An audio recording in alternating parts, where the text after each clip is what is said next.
태양과 그 주위를 두는 8개의 행성들, 바로 우리가 살고 있는 태양계입니다. 그 중심엔 거대한 항성, 불타는 별이 있습니다. 바로 태양입니다. 태양은 말 그대로 태양계를 지배하고 있습니다. 태양의 무게는 태양계 전체 질량의 99.86%이죠. 숫자로 보면 거의 전부라고 해도 과장이 아닙니다. 태양을 제외한 나머지 모든 행성의 무게를 전부 합쳐도 그 합계는 태양계 전체의 고작 0.14%에 불과하죠. 그리고 그 0.14%의 질량 가운데에서도 목성, 토성, 천왕성, 해왕성 이 4개의 행성이 99%를 차지합니다. 우리가 매일 투닥거리고 사소한 일에 전전긍긍하며 살아가는 이 지구, 이 작은 행성의 비율은 태양계 전체에서 고작 0.00003%에 불과합니다. 자, 오늘은 이 태양계에 대해 그리고 그 중에서 지구에 관해 아주 조금은 자세한 이야기를 해보겠습니다. 지식을 탐하는 인간, 지식 사피엔스. 기적처럼 빛나는 푸른빛, 우리의 유일한 안식처 지구입니다. 지구는 현재까지 알려진 바로 태양계에서 유일하게 생명체가 사는 행성입니다. 나이는 대략 45억 살로 태양계와 동년배이며 지름은 12,742km로 태양계에서 5번째로 큽니다. 내행성계 수성, 금성, 지구, 화성 중에선 제일 큰 행성이죠. 지구 표면의 약 71%는 바다로 덮여 있습니다. 태양계 행성 중 가장 물이 흔한 행성이죠. 대기 또한 생명체에게 가장 완벽한 구성을 이루고 있습니다. 질소 78%, 산소 21%로 이루어진 이 대기는 우주 방사선을 막아주고 온도를 안정적으로 유지해주죠. 지구의 평균 밀도는 태양계에서 가장 높은 편에 속하는데요. 이 단단한 암석 덕분에 이 별의 생명체는 건물도 세우고 문화를 일으켜낼 수 있었습니다. 그리고 무엇보다 중요한 사실 하나, 지구는 지금 이 순간에도 살아 움직이고 있습니다. 판 구조 운동으로 대륙이 지속적으로 이동하고 있죠. 아직 식지 않은 내부 에너지가 끊임없이 화산과 지진을 만들어냅니다. 지구의 자전축은 약 23.5도로 기울어져 있는데요. 이 작은 기울어짐 하나 때문에 지구에는 계절이 생겼습니다. 지구가 태양을 도는 동안 어느 때는 북반구가 태양을 더 많이 받고 어느 때는 남반구가 더 많은 빛을 받게 됩니다. 그 결과 여름과 겨울이 나뉘고 봄과 가을이라는 완충 구간이 생겼습니다. 만약 이 기울어짐이 없었다면 지구에는 사계절이 존재하지 않았을 겁니다. 적도는 늘 뜨겁고 극지방은 영원히 얼어붙은 채로 남았을 테죠.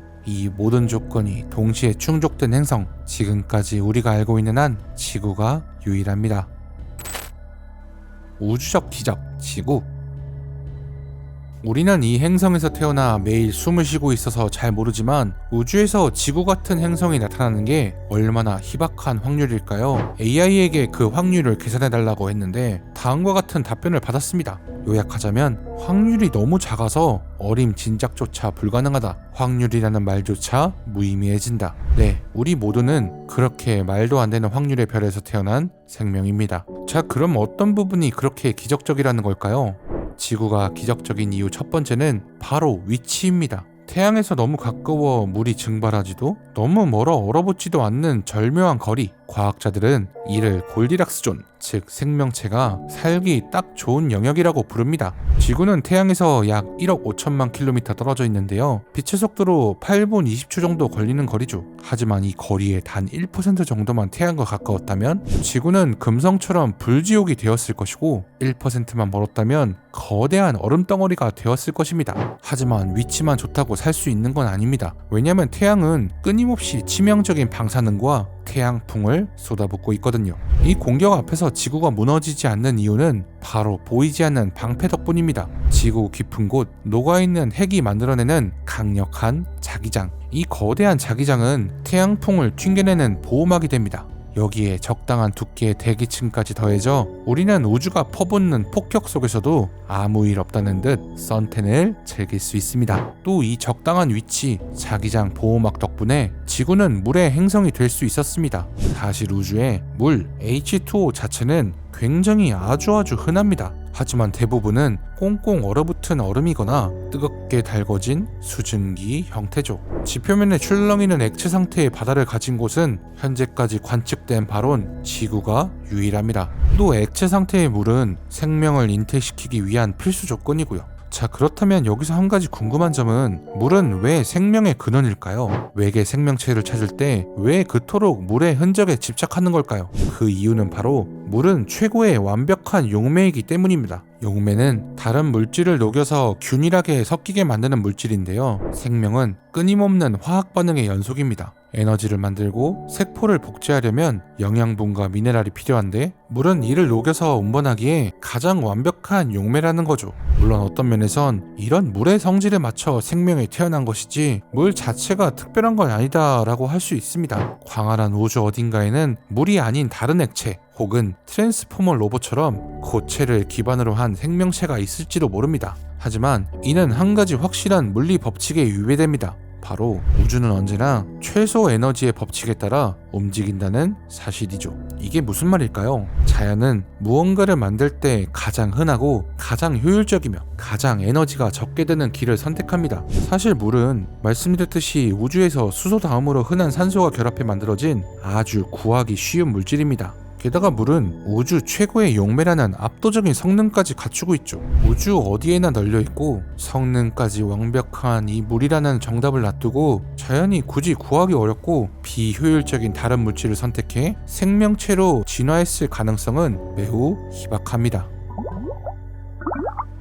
어쨌든 쭉쭉 다시 나가보죠. 지구가 특별한 또 다른 이유는 우리를 도와주는 다른 행성들이 있기 때문인데요. 이 광활한 우주에서 지구는 혼자가 아닙니다. 우선 첫 번째로 달을 빼놓을 수가 없겠죠. 사실 달의 경우 대부분의 다른 행성 위성에 비해 비정상적으로 큽니다. 예를 들어 목성 2호, 토성 엔셀레두스 같은 조합만 봐도 행성에 비해 위성은 먼지처럼 느껴질 정도로 작습니다. 하지만 지구, 달 조합은 위성이라기보단 쌍행성에 가깝다는 말이 나올 정도로 비율이 큽니다. 하지만 이 비정상적인 비율 때문에 조수와 해양순환이 원만해져 생태계가 쉽게 무너지지 않으며 지구의 자전축이 안정되어 계절 변화가 완만해지죠. 즉 한마디로 지구만한 행성에 달처럼 큰 위성이 있다는 건 우주에서 거의 일어나지 않는 사고가 너무 딱 맞아떨어진 결과라는 말입니다. 자, 달 이야기는 잠시 후에 조금 자세히 다뤄보도록 하겠습니다.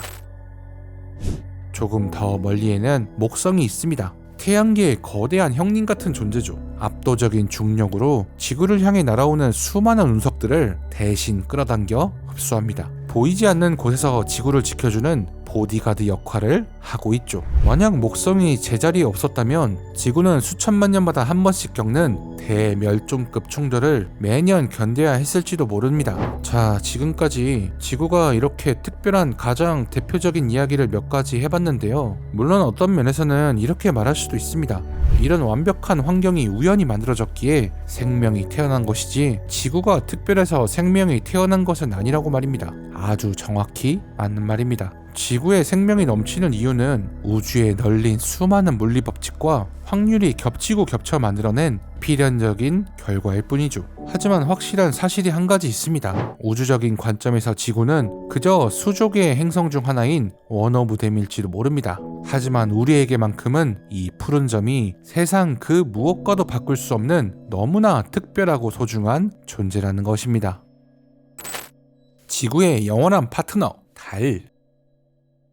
달은 조금 더 설명드릴 것이 많기 때문에 따로 섹터를 만들었습니다. 사실 정월 대보름 같은 때에 달이 정말 커 보이기 때문에 지구와 달이 매우 가까이 있다고 생각할 수 있습니다. 하지만 실제 거리는 생각보다 훨씬 먼데요. 지구와 달 사이에는 지구를 약 30개 정도 나란히 놓을 수 있을 만큼의 공간이 있습니다. 놀랍게도 지구와 달 사이 공간에 지구를 제외한 나머지 태양계 행성들을 일렬로 놓으면 딱 들어맞습니다. 너무 신기하지 않나요? 그렇다면 달은 어떻게 만들어졌을까요? 약 100년 전까지만 해도 학계에서는 우연히 지나가던 작은 행성 달이 지구 중력에 붙잡혀 지구 주위를 돌게 되었다는 설이 유력했죠. 하지만 닐 암스트롱의 아폴로 11호가 달에서 가져온 토양 샘플들을 조사한 결과 지구와 달의 구성물질이 거의 흡사한 것으로 밝혀졌습니다. 따라서 지금 달의 기원에 관한 가설 가운데 가장 유력한 후보는 거대 충돌 가설입니다. 이 거대 충돌 가설은 무엇일까요? 초기 지구는 끊임없이 크고 작은 소행성과 해성에 의해 충돌을 당했는데요. 45억 년 전 막 생겨난 원시 지구에 화성 크기만 한 원시 행성 테이아가 다가옵니다.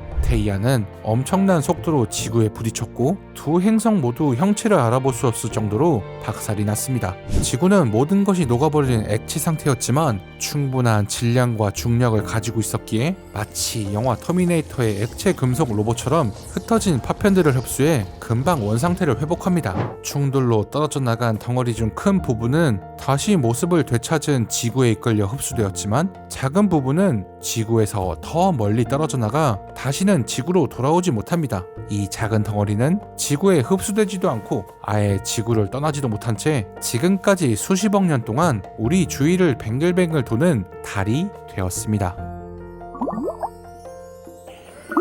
Tower cleared. We got a roll program. Neil Armstrong reporting the roll and pitch program, which puts Apollo 11 on a proper heading. 1969년 7월 20일 아폴로 11호 달 착륙 당시 동료인 암스트롱과 올드린이 달 착륙선 이그로를 타고 내려갔을 때 콜린스는 사령선 콜롬비아호에 남겨졌습니다. 특히 달의 뒤쪽으로 들어가는 순간 지구와의 통신마저 완전히 끊기게 되죠. 콜린스는 그때의 심정을 글로 남겨두었는데요. 이제 나 홀로 여기 있다. 진심으로 혼자다. 이 문 저편에 있는 존재가 무엇이든 간에 그 무한한 고독은 아담 이래 그 어떤 인간도 경험해 보지 못했을 것이다. 이 글은 인류가 처음으로 우주에서 마주한 완전한 고독에 대한 기록이었습니다. 그는 인류 역사상 가장 멀리 떨어진 인간이었고 동시에 가장 조용한 인간이었습니다. 우주는 그에게 아무 말도 하지 않았고 아무 대답도 요구하지 않았죠. 그저 끝없이 넓고 끝없이 무심했을 뿐입니다. 그 지독한 고독이 얼마나 깊고 무거웠을지는 감히 상상조차 하기 어렵습니다. 하지만 달의 어두운 뒷면을 돌아 다시 하나의 행성이 시야에 들어오기 시작했을 때 그가 느꼈을 환희와 안도, 그리고 설명하기 어려운 희열만큼은 충분히 떠올려 볼 수 있습니다. 모든 기억과 모든 언어와 모든 생명이 모여있는 곳, 바로 지구가 보였을 테니 말입니다.